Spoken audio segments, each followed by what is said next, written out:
Claro que sí, Pepe. Mira, anunciamos la donación de 100 millones de pesos por parte de Walmart de México y Centroamérica, la Fundación Walmart en Estados Unidos y la Fundación Walmart de México. Esta donación de 100 millones de pesos pues va a apoyar a organizaciones que están atendiendo a las comunidades afectadas, tales como la Cruz Roja Mexicana, Unidos por Ellos, el Centro Nacional de Apoyo para Contingencias, la organización internacional World Central Kitchen y la Asociación de Banqueteros de Amigos de Acapulco. Y mira, Pepe, hasta este momento, esta donación de 100 millones de pesos de Walmart de México y Centroamérica se está enfocando en cuatro grandes frentes. El primero, que empezamos a actuar desde el primer día, ha sido la donación que ya llevamos a cabo, la donación en especie de 275 toneladas de alimentos, de artículos de higiene personal, productos de limpieza, pues para las comunidades de Guerrero. Esto lo hemos hecho en alianza con la Cruz Roja Mexicana y con la Secretaría de la Defensa Nacional. Un segundo frente de esta donación de los 100 millones de pesos es la alianza con estas organizaciones que te mencionaba, son organizaciones expertas que con ellas estamos poniendo en marcha comedores comunitarios en Acapulco, ofreciendo alimentos gratuitos a la comunidad para los próximos 2 meses.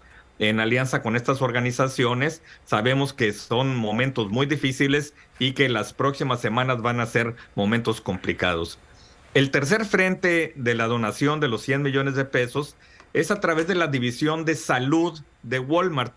Ya establecimos un módulo comunitario de salud ahí en la zona de Acapulco Diamante, en el estacionamiento de Sam's Club, ahí en Diamante, para brindar atención médica primaria, suministros de medicamentos básicos, junto con la Cruz Roja Mexicana, con algunos otros socios clave de la industria de la salud. Y ahí el sitio ya tiene habilitado servicio de agua potable, iluminación, sanitarios, ya estamos atendiendo a la comunidad. Y el cuarto frente es que abrimos una cuenta especial de ayuda para recibir donaciones para la Cruz Roja Mexicana. Y por cada peso que donen los clientes de Walmart de México y Centroamérica, Walmart va a donar un peso adicional, hasta 18 millones de pesos, 1 millón de dólares. Los clientes podrán donar del 26 de octubre al 30 de noviembre. Además, Pepe, estamos haciendo otros esfuerzos importantes. Uno es el apoyo a todos nuestros asociados, nuestras asociadas, es decir, quienes colaboran en las tiendas de Walmart, en estas tiendas afectadas. Son alrededor de 1,800 asociados y asociadas, quienes han sido a quienes hemos dirigido la primera acción tras el paso del huracán para poder apoyarlos a ellos y a sus familias. También habilitamos centros de acopio, y ahora que escuchaba sobre los centros de acopio de la universidad y de la Cruz Roja, bueno, nosotros también tenemos centros de acopio en Bodega Aurrerá, en Sam's Club, en Walmart Express y en Walmart Supercenter. Estamos recibiendo donaciones públicas de despensa básica, de alimentos enlatados, productos de limpieza, higiene personal, para que los vamos a entregar a la población afectada. Y estos centros de acopio ya están abiertos y están recibiendo donaciones, están ubicados en la Ciudad de México, en el Estado de México, en Guerrero, en Jalisco, en Michoacán, en Morelos, en Nuevo León, en Puebla y en Querétaro. Yo creo que los líderes se dimensionan en buena medida cuando enfrentan un desafío mayúsculo. Y en este caso, la tragedia en Acapulco es un enorme desafío que nos permitiría observar cuáles son las características de este gobierno y particularmente de este presidente. Partiría de reconocer que nos ha anunciado que piensa utilizar 15,000 millones de pesos del fideicomiso, de los fideicomisos del Poder Judicial, para canalizarlos a la atención de esta calamidad. Después, el diputado Mier, que es líder de la mayoría de Morena en Cámara de Diputados, dice que por qué no también 26,000 millones de pesos que tienen los organismos autónomos, para utilizarlos también con este propósito. Y desde luego yo me quedo pensando cómo es posible que en un país como México, que está ubicado geográficamente en una zona que lo hace vulnerable ante los desastres, desastres de muy diversa naturaleza, ciclones, plagas, inundaciones, es decir... Y temblores. Y desde luego temblores, sismos. Bueno, un país con estas características requeriría de tener una previsión que de alguna manera lo tuvo, entre otras cosas, con el Fondo de Desastres, que se estableció en 1996. La idea era tener un ahorro, un cúmulo de recursos que ante una emergencia pudieran disponerse con toda... Inmediatamente. Y entonces lo que hace el presidente es desaparece el Fonden.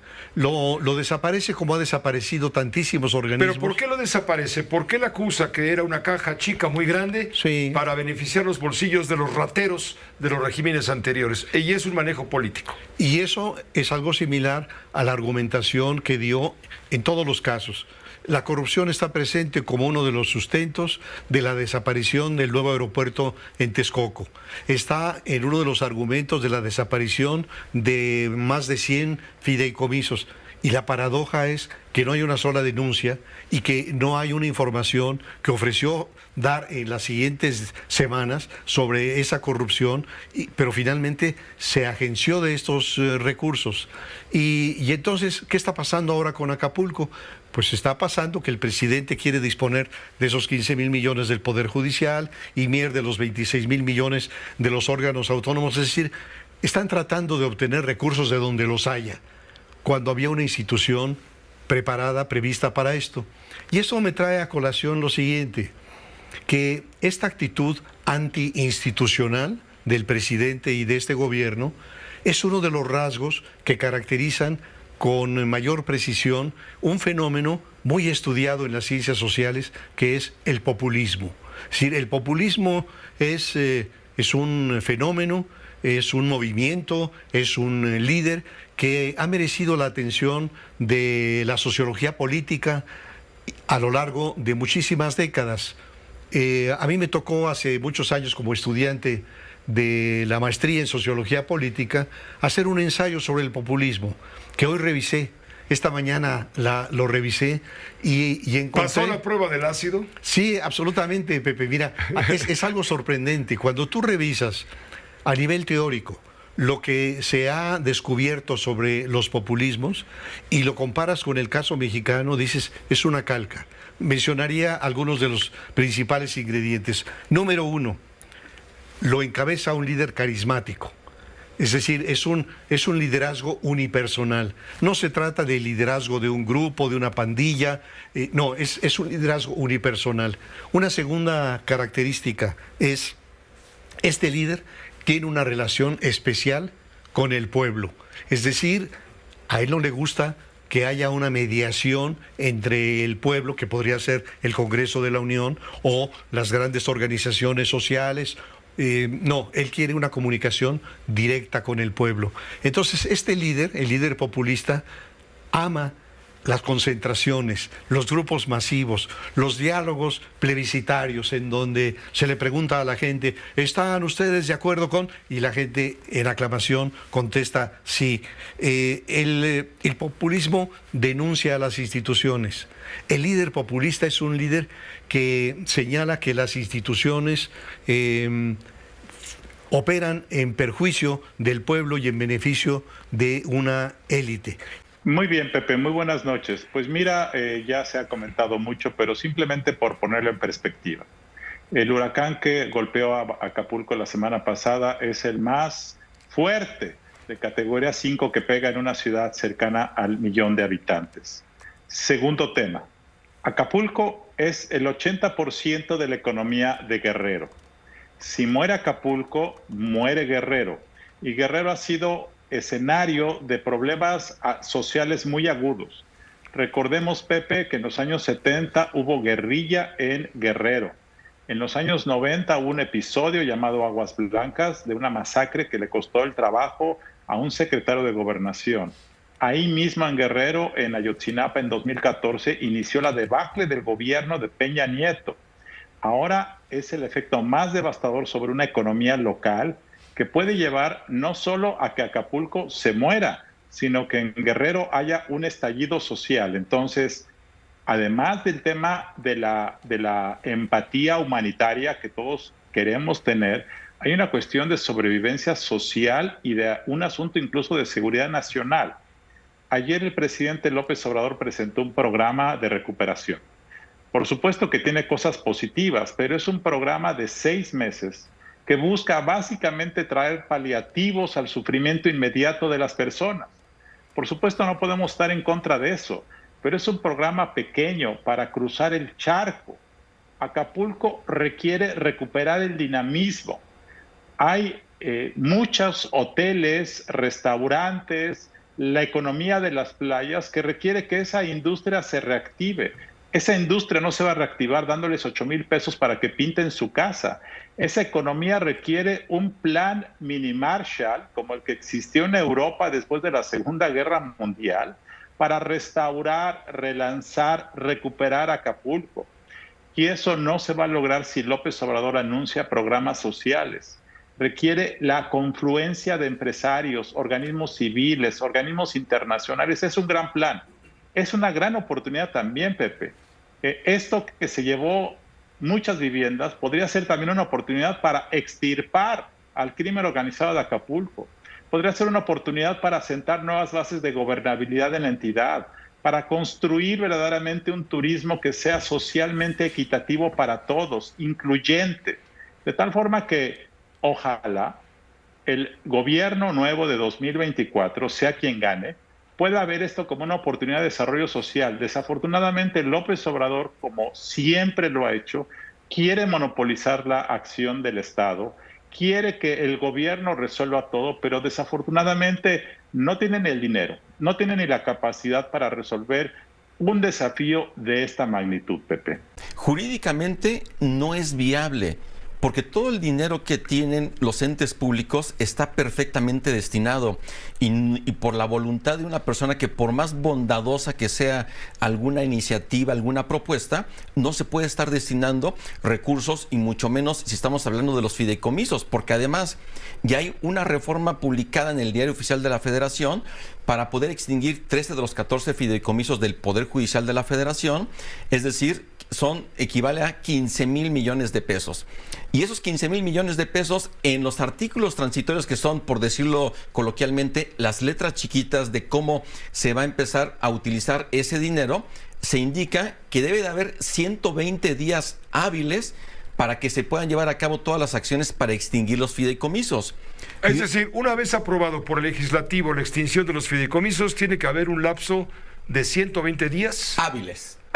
Es decir, nos vamos al mes de mayo, que sería el tiempo en el que el Poder Judicial tendría que llevar a cabo las acciones para extinguirlos. En el supuesto caso que se llevaran a cabo, y ahorita digo por qué el supuesto caso, este recurso tiene que ir destinado a la Tesorería de la Federación, quien a su vez se lo pondría a disposición de la Secretaría de Hacienda, y Hacienda lo tendría que destinar para el cumplimiento de programas del Plan Nacional de Desarrollo. Es decir, por ley, ya está perfectamente destinado hacia dónde deben ir los recursos de los fideicomisos.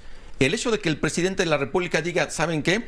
Que esos recursos se vayan para los damnificados, sí. Estamos generando ahí un problema jurídico, porque así nada más por la voluntad del presidente no puede destinar, no es el dinero que él tiene en su bolsa, bueno, él no tiene, ¿verdad? No es de él, además. Además no es de él.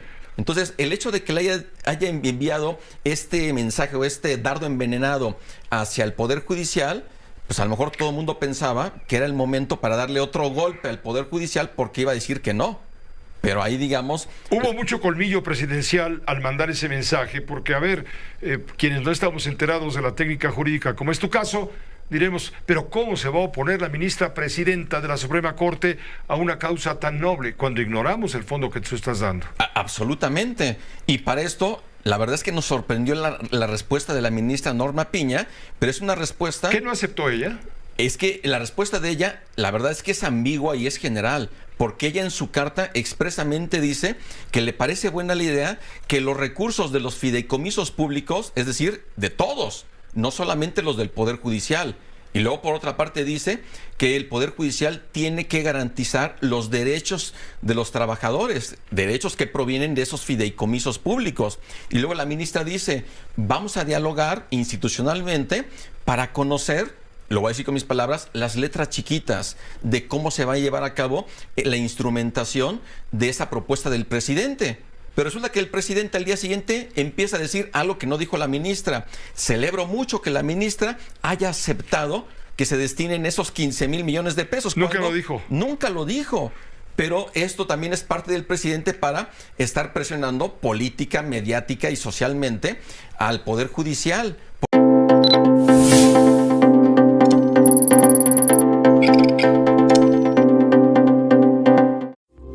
Esta fue una producción de Grupo Fórmula. Encuentra más contenido como este en radioformula.mx.